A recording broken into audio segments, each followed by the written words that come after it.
Trouble for Hillary Clinton. That is the subject of this evening's Talking Points memo. Yesterday, Bernie Sanders pounded Mrs. Clinton in West Virginia, state she easily won in 2008 when she received 67% of the vote against Barack Obama.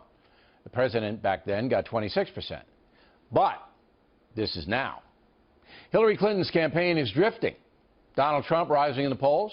Secretary Clinton's aides are talking to the FBI about the email case. And she is even being criticized by ardent liberals. What I think about Hillary Clinton is, I imagine to be a very bright woman without the courage of her convictions, because I'm not even sure what they are. Maybe a real person doesn't exist underneath there. I don't know. Also this morning, Vice President Biden said something that may annoy Mrs. Clinton. I had planned on running. It's an awful thing to say. I think I would have been the best president, but it was the right thing, not just for my family, for me. Talking Points will remind everyone that if Secretary Clinton is indicted over the email fracas, it is likely to be Joe Biden, not Bernie Sanders, who will get the Democratic nod at the convention. Party chieftains know Senator Sanders is simply too far out there to win the presidency. So why is Hillary Clinton having so much trouble right now? First of all, Sanders has rattled her. She never expected that kind of intense challenge from a socialist. Second, although the secretary is smart, she's not a natural campaigner. While Sanders has energized younger voters, Mrs. Clinton cannot even seem to win over the far left. You have young people in this city who aren't loyal to the Clintons because their parents were locked up by the 1994 crime bill. Their parents were attacked with the war on drugs, with welfare reform. Their parents, these are the victims of the Clinton administration. This is a new generation. But the new generation doesn't turn out in large numbers to vote. So it doesn't really matter, does it?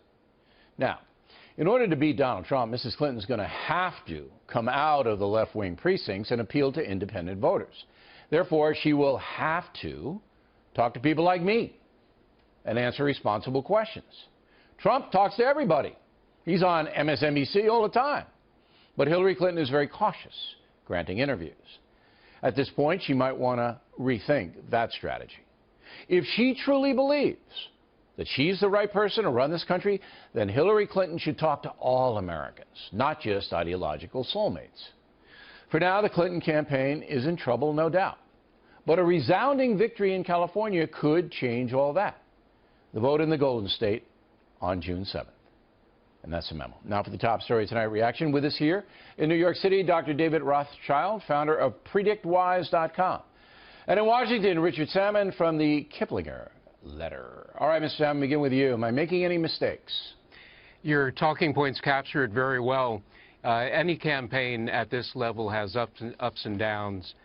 Hillary Clinton is not having a good week. However, she does have a lot in her favor if you look at the electoral map. And she also has a tremendous campaign organizational ability. That said, she has a passion deficit. She needs to rally the base more than her current arguments have. The base, the far left base is with Sanders. But didn't the polling yesterday surprise you? Pennsylvania, Ohio, Florida, Trump's right with her. I mean, yes. Didn't that surprise you? You say the electoral map. Trump wins all three of those states, he's likely to be president. Very well. With some of the states that you mentioned, they have a Democratic foundation. However, they are flippable. And she has to be careful about states exactly like the ones you mentioned, Pennsylvania and Virginia and Ohio. This is an election year that is in flux. And to assume that one state will go the way it has in the past is probably wrong. I agree. I think the rules have changed this year.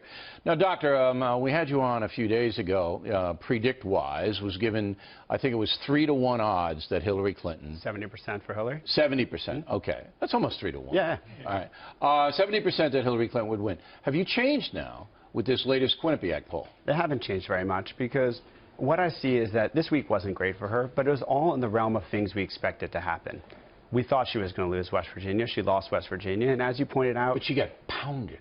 She didn't just lose. Well, I mean, she got creamed. She was expected to not do very well with the demographic that we expected to come out. And as you're saying, we expect her to rebound in the later primaries. And it looks like she may even put some resources more than she was going to into some of those primaries.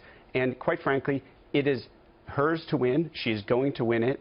And she has 6 months to worry about the enthusiasm gap. You say she's going to win it, so you're going to put up your bow tie on that? I mean, you're going to bet that? I would bet my bow tie. Against this is a nice bow tie. No, I'm not betting because I got to cover this thing fairly. But but you are still convinced that she's a lock? I think that she is a lock. And I also say that I look at that polling, and these are also things that we would expect to happen.